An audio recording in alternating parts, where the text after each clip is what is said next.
नमस्कार मित्रों, आदर्श विद्या मंदिर मतानिया में स्वागत है।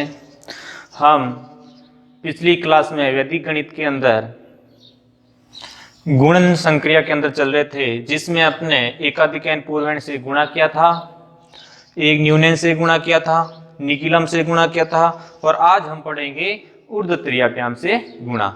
तो आपको कल होमवर्क के अंदर एक क्वेश्चन दिया था, तो सबने किया। तो देखते हैं, इसका हल करते हैं, किसके सही हुआ और किसके गलत हुआ। सबसे पहले आपको घंटा, मिनट और सेकंड के अंदर जो वैल्यू दे रखी है, इनको आपको इन टाइम में से इस टाइम को घटाना है। तो अपन क्या करेंगे, सबसे पहले जो ये दो अंक है, इकाई अंक है, उसका आधार मानेंगे 10 और जो सेकंड दहाई अंक है उसका आधार मानेंगे 6, क्योंकि सेकंड और मिनट 60 के बाद वापस कहां से शुरू होता है, 1 से शुरू होता है। सेकंड और मिनट के दहाई अंक में आधार आपको 6 मानना है। क्या मानना है? 6 मानना है। और इकाई के अंदर आधार 10 मानना है। तो चलते हैं, देखें 5 में से 7 जाते नहीं है, नीचे बड़ी संख्या है, ऊपर छोटी संख्या है। तो क्या करेंगे, नीचे 7 का परम मित्र अंक लेंगे। तो 7 का परम मित्र अंक होता है 3 और 3 के अंदर ऊपर वाले 5 जोड़ देंगे तो कितना हो जाएगा, 8। और पूर्व की संख्या के ऊपर क्या लग जाएगा, एकाधिकैन।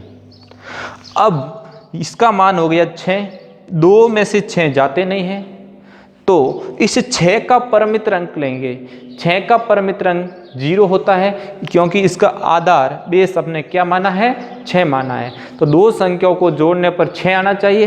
तो 6 के अंदर कितने जोड़ेंगे तो 6 आ जाएंगे। तो 6 के अंदर 0 जोड़ेंगे तो 6 आ जाएंगे। तो इसका परम मित्र अंक हो गया 6 का 0 और 0 के अंदर 2 जोड़े तो कितने हो गए, 2।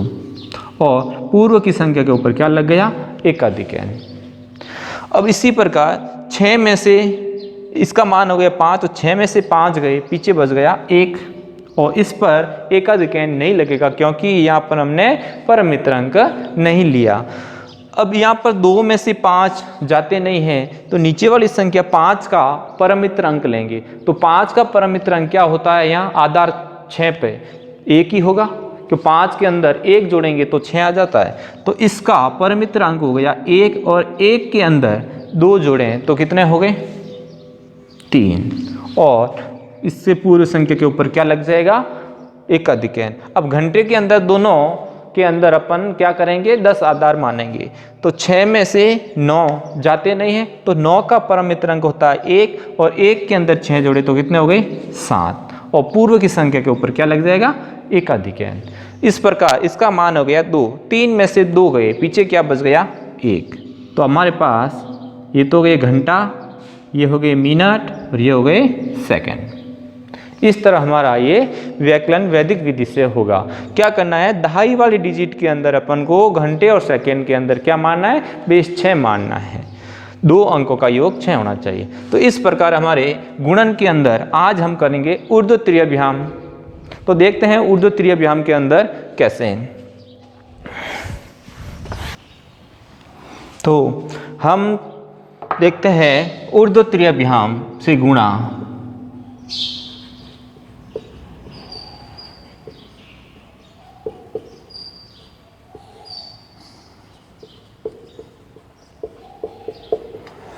इसके अंदर ऊर्ध्वत्रियाभ्याम नाम से पता चलता है, ऊर्ध्व का मतलब होता है सीधा और तिर्यक का मतलब होता है तिरछा।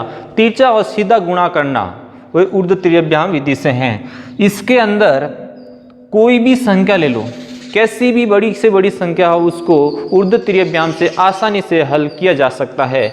अपन लेते हैं एक उदाहरण ले लेते हैं। इसके अंदर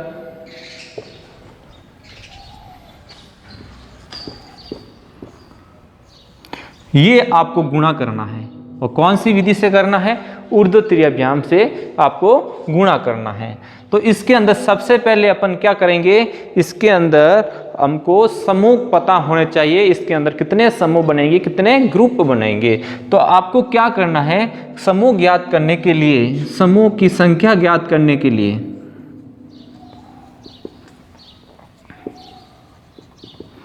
स्तंभों की संख्या स्तंभ संख्या इंटू 2 माइनस 1।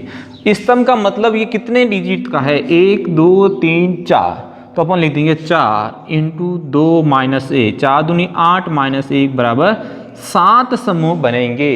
ये जो समूह की संख्या आएगी वो हमेशा विषम अंक आएंगे, विषम संख्याओं में आएंगे। तो इसके समूह कैसे बनेंगे देखो, तो सबसे पहले आपको जो ऊपर वाली संख्या दे रखी है उसको लिखेंगे 1 2 4 3, उसके बाद 3 5 1 4। तो इसके समूह के लिए सबसे पहले वाले अंक लिखेंगे या 1 या 3, उसके बाद में आगे से 2 अंक लिखेंगे 1 2 3 5, उसके बाद आगे से 3 अंक लिखेंगे 1 2 4 3 5 1, उसके बाद चारों अंक लिखेंगे 1 2 4 3 3 5 1 4। उसके बाद क्या करेंगे, हम आगे से एक अंक को छोड़ते हुए लिखेंगे, तो क्या होगा 2 4 3 5 1 4, यहाँ हो जाएगा 4 3 1 4 और यहाँ 3 4। तो देखो इसके अंदर कितने समूह हैं, 1 2 3 4 5 6 7 समूह बने। समझ में आ गया। अब इसको हल कैसे करेंगे, यदि एक अंक हो तब क्या करेंगे, सीधा गुणा कर देंगे ऊपर वाले को और नीचे वाले को। ठीक है, तो अपन करते हैं इसका गुणा। तो सबसे पहले एक अंक है तो इसका गुणा हो जाएगा 3 एकम 3। फिर जब 2 अंक आते हैं तब आपको दोनों को तिरछा गुणा कर लेना और दोनों को तिरछा गुणा करके जोड़ देना। 5 एकम 5, 3 दूनी 6। समझ में आया। उसके बाद यदि 3 डिजिट का आ जाता है तो आपको क्या करना है, साइड वाला का गुणा करना और बीच वाला का गुणा करके तीनों को जोड़ देना है। तो क्या करेंगे, 1 एकम 1, 4 3 12, 5 दूनी 10। समझ में आ गया। उसके बाद में यदि 4 डिजिट का हो जाता है तब आपको क्या करना है, सबसे साइड वाले को गुणा करना और बीच वाले को गुणा कर देना और इनको सबको जोड़ देना है। तो 4 एकम 4, 3 तिया 9, 2 एकम 2, 5 चौक 20। समझ में आ गया। उसके बाद क्या करेंगे, इसके अंदर 3 डिजिट का है तो साइड वाले का गुणा और बीच वाले का गुणा करके जोड़ देंगे। 4 दूनी 8, 5 3 15, 4 एकम 4। समझ में आया। उसके बाद 2 डिजिट का है तब क्या करेंगे, आपस में दोनों को तिरछा गुणा करके जोड़ देंगे। तो 4 चौक 16, 3 एकम 3 और एक संख्या हो तो क्या करते हैं, आपस में गुणा करते हैं। समझ में आ गया। कैसा भी संख्या हो, कितना भी बड़ा हो, ऐसा ग्रुप बना के अपन गुणा कर सकते हैं और छोटी जितनी संख्या होगी उतने ग्रुप कम बनेंगे। तो यहाँ से गुणा कर देते 3 11, इसमें हो गए देखो 12 और 1 13, 13 और 10 23, इसके अंदर 20 और 9 29, 31, 31 और 4 35, 15 8 23, 23 और 8 27। उसके बाद में 16 और 3 19 और ये 12। और प्रत्येक खंड में से अपन को एक डिजिट लेना है, एक अंक लेना है, बाकी वाला को अगले पे हासिल डालनी है। तो यहाँ से 2 आ जाएगा और ये इसमें 19 में 1 जुड़ गया, कितने हो गए 20, 20 के यहाँ 0 हो गए, 2 यहाँ लग गए। 27 और 2 29, 29 का 9 हो गए, यहाँ 2 लग गए। 35 और 2 37, 37 का 7 हो गए, यहाँ 3 लग गए। और 23 और 3 कितने हो गए 26, 26 का 6, यहाँ 2 लग गए। 11 और 2 13, 13 का 3, यहाँ 1 लग गए और 3 और 1 4। तो इसका गुणा अपने क्या आया 43 67 902। इस प्रकार ये ऊर्ध्वक्रिया व्यायाम से अपन गुणा करते हैं। अब हमारी गुणन संक्रिया समाप्त होती है। अब हम अगला बिंदु लेते हैं भाग संक्रिया। हमने जोड़ पढ़ ली, योग, उसके बाद में व्यकलन पढ़ लिया, उसके बाद में हमने गुणा पढ़ लिया। अब हम चलते हैं किसके अंदर, भाग संक्रिया के अंदर। तो हम अगला बिंदु लेते हैं भाग संक्रिया।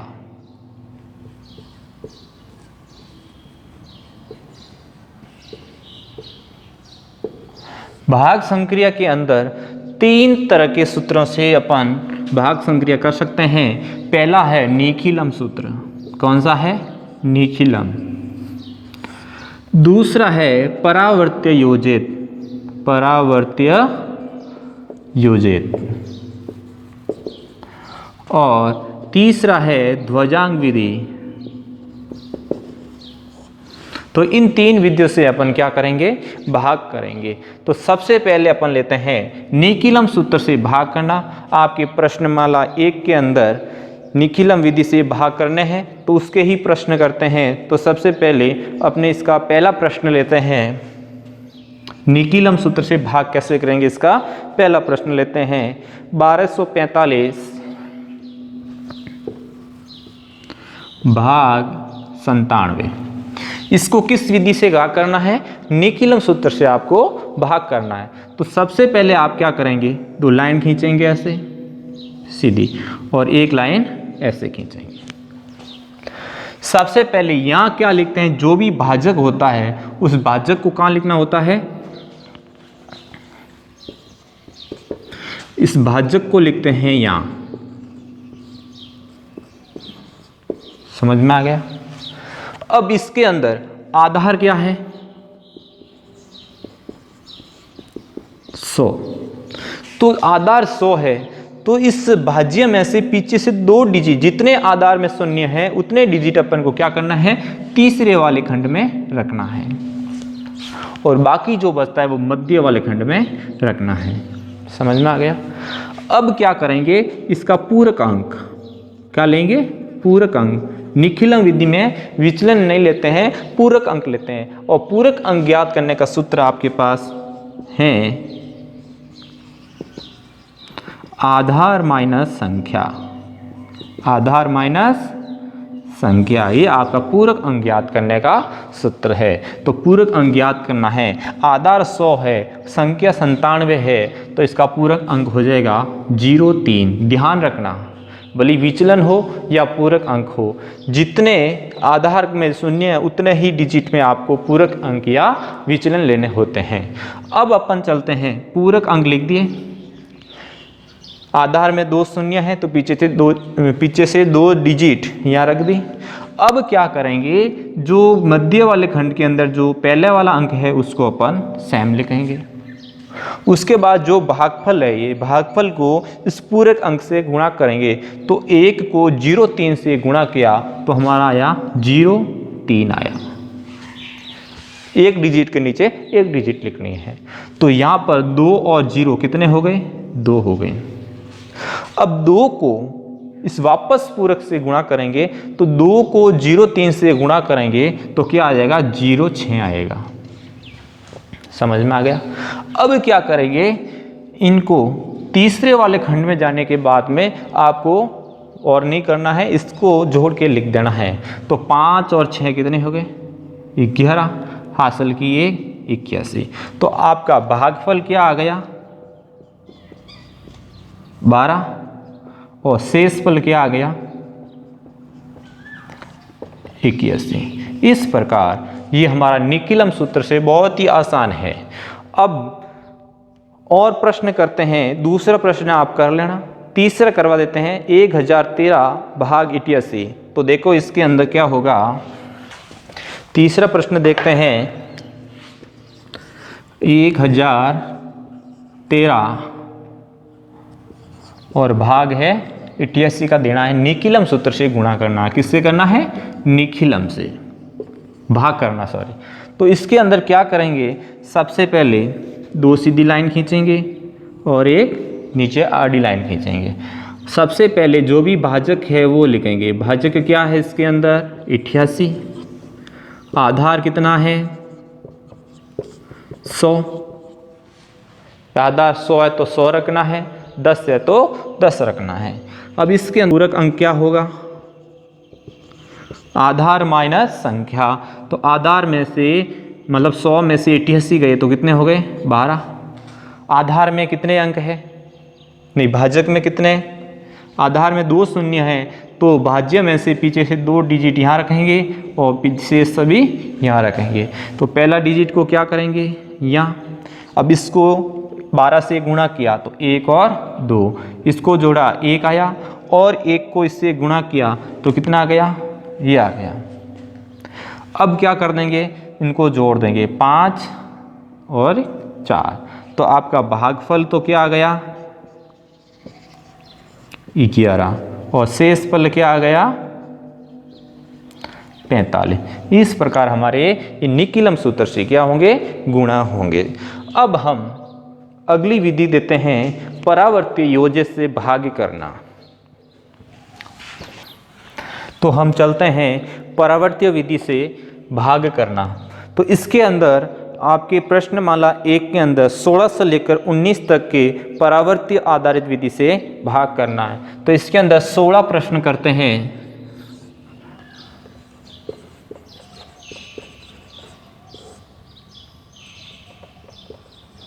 परावर्तीय आधारित भाग 16 प्रश्न है।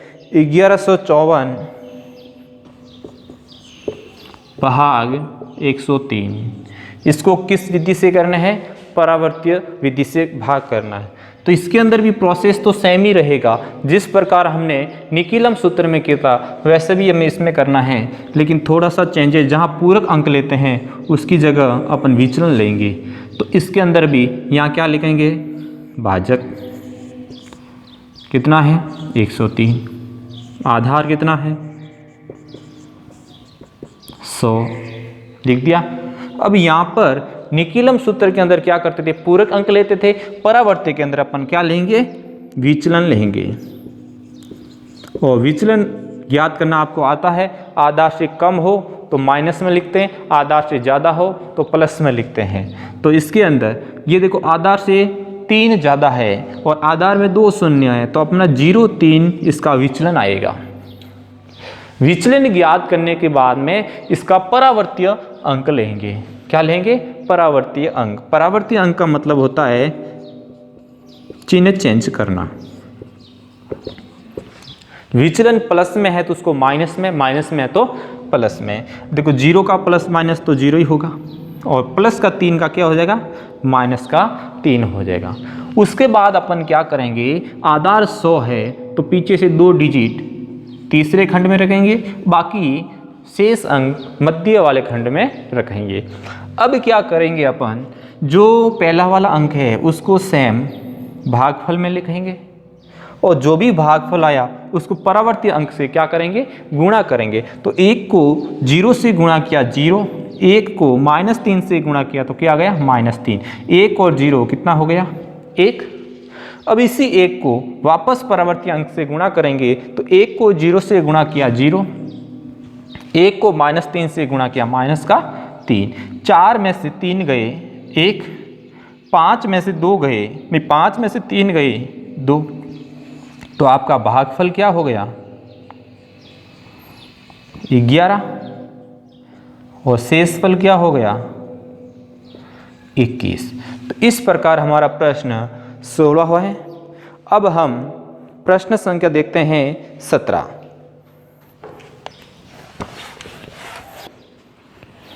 अब हम प्रश्न संख्या 17 देखते हैं। 1358 भाग 113, इसको अपन परावर्तीय विधि द्वारा क्या करेंगे, भाग करेंगे। तो इसके अंदर भी क्या करेंगे, सेम प्रोसेस, 2 लाइन खींचेंगे, और उसके बाद यहाँ क्या लिखेंगे, भाजक कितना है 113, विचलन कितना है, आधार,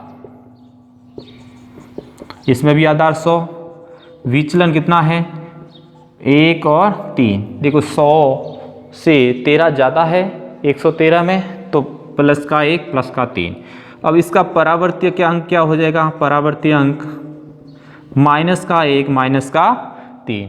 आधार 100 है तो पीछे से 2 डिजिट यहाँ रखेंगे, शेष यहाँ रखेंगे। अब पहले वाला अंक सेम, 1 को इस -1 से गुणा किया -1, इस 1 को -3 से गुणा किया -3, 3 में से 1 गया, पीछे बच गया 2। अब 2 को -1 से गुणा किया -2, इस 2 को -3 से गुणा किया -6। क्या क्या जो भी भागफल आता है, अंतिम भागफल आता है, उसको परावर्ती अंक से गुणा करके यहाँ लिखना होता है। और यहाँ पर भी एक डिजिट के नीचे एक डिजिट लिखनी है।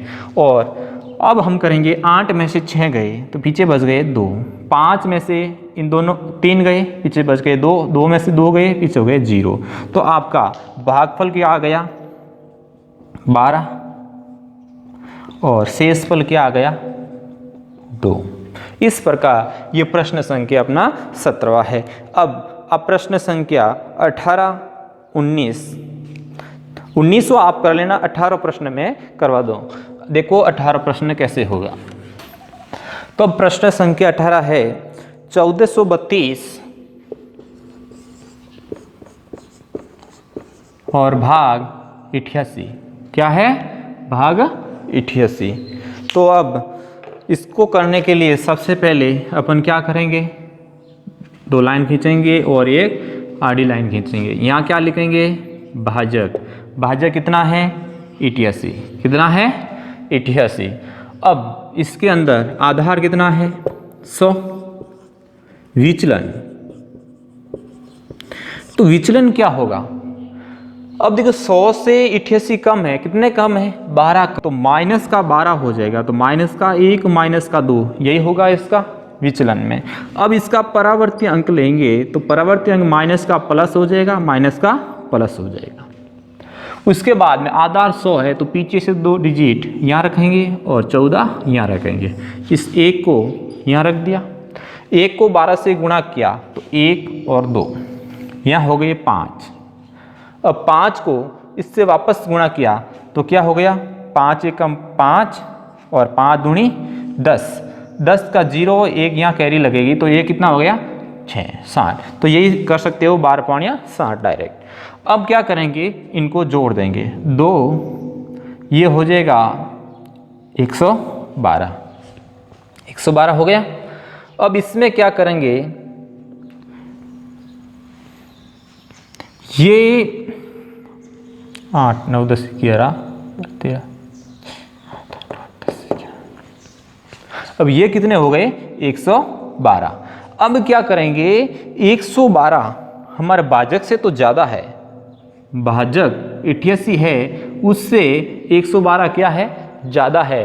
तो 88 का भाग इसमें एक बार और जा सकता है। ये शेषफल होता है तो शेषफल भाजक से बड़ा है तो एक बार भाग इसमें और चला जाएगा। तो एक बार भाग इसने दिया तो एक भागफल और जुड़ जाएगा और इसमें से 88 कम हो जाएंगे। तो यहाँ कितने हो गए? 16। और इसमें से घटा लो, 12 में से 8 गए 4 और यहाँ 10 में से 8 गए 2। तो कितने हो गए? भागफल तो हो गए 16 और शेषफल कितना हो गया? 24। इस प्रकार परावर्ती आधारित विधि से हम भाग करते हैं। अब अगली विधि है हमारी जो ध्वजांक विधि है। कौन सी है? ध्वजांक विधि। तो हम ध्वजांक विधि के अंदर भाग लेते हैं। कौन सी विधि है? ध्वजांक।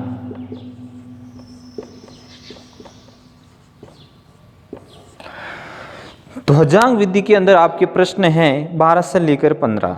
तो उसमें से एक हम प्रश्न करते हैं। इसके अंदर आपके भाजक 2 डिजिट के भी मिलेंगे और भाजक 3 डिजिट के भी मिलेंगे। जब 2 डिजिट के भाजक होता है उसमें तो सिंपल सा है, इतनी ज़्यादा प्रॉब्लम नहीं आती। जब भाजक में 3 अंक हो जाते हैं तब ध्वजांक के जो अंक लिखते हैं 2 अंक, उसके अंदर आपको प्रॉब्लम आ जाती है संशोधित भाज्य करने के लिए। अब इसके अंदर जब 2 डिजिट आते हैं तो पहले वाला डिजिट मुख्यांक होता है और जो दूसरा होता है वो कौन सा होता है? ध्वजांक। इसी प्रकार ध्वजांक में जितने अंक होते हैं उतने ही अंक हम तीसरे खंड में लेते हैं और बाकी वाले मध्य वाले खंड में लेते हैं। इसी प्रकार 3 अंक का जो भाजक होता है तो उसके अंदर क्या करेंगे? पहले वाला क्या होता है? मुख्यांक और बाकी 2 किस में आते हैं? ध्वजांक में। और ध्वजांक में जितने अंक होते हैं उतने ही अंक हम तीसरे खंड के अंदर भाज्य के अंक लेते हैं। तो हम चलते हैं एक साधारण सा प्रश्न करते हैं 2 डिजिट का। तो इसके अंदर एक प्रश्न लेते हैं, उदाहरण से ही लेते हैं। प्रश्न है 23, 7, 54। भाग 74, ये आपका उदाहरण नंबर 13 है। तो देखते हैं इसको ध्वजांक विधि से कैसे करते हैं। अब सबसे पहले अपन साथ साथ में संकेत भी लिखने पड़ेंगे। बिना संकेत अपन को ये प्रोसेस माइंड में रखना पॉसिबल नहीं होता किसी के, तो आप साथ साथ में संकेत लिखकर इसमें कर सकते हैं। इसमें सबसे पहले 2 सीधी लाइनें और एक नीचे लाइन होती है। सबसे 2 अंक के डिजिट के भाजक होता है, तो पहले वाला जो होता है वो मुख्यांक होता है, जो मुख्यांक यहाँ लिखा जाता है, और जो दूसरा इकाई अंक होता है वो कहाँ लिखते हैं, ध्वजांक के अंदर लिखते हैं। और ध्वजांक में जितने डिजिट होते हैं तो भाज्य के पीछे से उतने ही डिजिट यहाँ लिखते हैं। तो 1 डिजिट यहाँ है तो पीछे से 1 डिजिट यहाँ लिखते हैं, बाकी जो भी है वो मध्य वाले खंड में लिखते हैं। लिख दिया। अब सबसे पहला काम क्या है, नंबर 1, इसका भाग देंगे इसके अंदर। तो 7 का भाग 2 में तो जाता नहीं, तो 7 का भाग इस 23 के अंदर देंगे। तो सबसे पहला काम है 23 के अंदर किसका भाग दिया, 7 का भाग दिया। तो 23 के अंदर 7 का भाग कितनी बार जाता है, 3 बार। 7 तिरी 21। तो इसके अंदर लिखेंगे भागफल 3। तो शेषफल कितने बच गए, 7 या 21, और 23 में से 21 गए तो पीछे कितने बच गए, 2 हमारा शेषफल, जो अगले वाले संख्या के नीचे लिखते हैं यहाँ। तो नया भाज्य अपन को क्या मिल गया, नया भाज्य क्या मिल गया, 27। अब इस 27 जो नया भाज्य मिला इसका अपन संशोधित भाज्य ज्ञात करेंगे। क्या करेंगे, संशोधित भाज्य। तो संशोधित भाज्य ज्ञात करने के लिए क्या करते हैं, इस नए भाज्य में से किसको घटाएंगे, अंतिम भागफल को ध्वजांक से गुणा करके। तो 3 को 4 से गुणा किया, कितना आ गया, 12। पीछे कितने बच गए, 7 में से 2 गए 5, 15 बच गए। अब सेकंड स्टेप है, जो ये हमारा 15 संशोधित भाज्य बचा, इस 15 के अंदर वापस किसका भाग देंगे, तो 7 का भाग दिया। कितनी बार गया, 2 बार। 7 दूनी 14। तो पीछे यहाँ पर भागफल तो आ गया 2, और शेषफल कितना बच गया, 1। तो 1 शेषफल बचा, वो कहाँ लिखेंगे, अगले वाले डिजिट के नीचे। तो नया भाज्य हमारा क्या मिल गया, नया भाज्य हो गया है 15। क्या मिल गया, 15। अब इसी नया भाज्य का अपन और क्या ज्ञात करेंगे, संशोधित भाज्य। क्या करेंगे, संशोधित भाज्य। तो संशोधित भाज्य ज्ञात करने के लिए इसी 15 में से अंतिम भागफल को ध्वजांक से गुणा करेंगे। 4 को 2 से गुणा किया, 4 दूनी 8, पीछे कितने बच गए, 7। तो अगला स्टेप होगा हमारा 7 के अंदर किसका भाग देंगे, इसी मुख्यांक का भाग देंगे 7। तो 7 के अंदर 7 का भाग कितनी बार गया, 1 बार। तो भागफल क्या आ गया, 1 बार। शेषफल कितना हो गया, 7 के अंदर 7 का पूरा भाग चला गया, तो हमारा शेषफल क्या बच गया, 0। अब नया भाज्य क्या बन गया, नया भाज्य बराबर 0, 4। अब इसी का संशोधित भाज्य ज्ञात करेंगे, संशोधित भाज्य। तो संशोधित भाज्य ज्ञात करने के लिए इसी 0, 4 में से अंतिम भागफल को ध्वजांक से गुणा करेंगे। 4 एकम 4। तो 4 में से 4 गए, पीछे क्या बच गए, 0। तो वो अंतिम भाज्य यहाँ लिख देंगे, 0, 4 माइनस 0, 4 बराबर 0। तो हमारा भागफल क्या आ गया, 321, और शेषफल क्या आ गया, 0। इस प्रकार ये ध्वजांक विधि से एक साधारण सा प्रश्न हमने किया है, और आगे भी प्रश्न हम कल करेंगे। आप भी ये निखिलम सूत्र और परावर्त्य योज्य से भाग करना और ध्वजांक विधि के भाग करने की कोशिश करना, और हम कल करते हैं इसी प्रश्नमाला 1 के ध्वजांक विधि के भाग, और इसके आगे वर्ग और घनफल भी करेंगे। तो आज के लिए हम क्लास यहीं समाप्त करते हैं। धन्यवाद।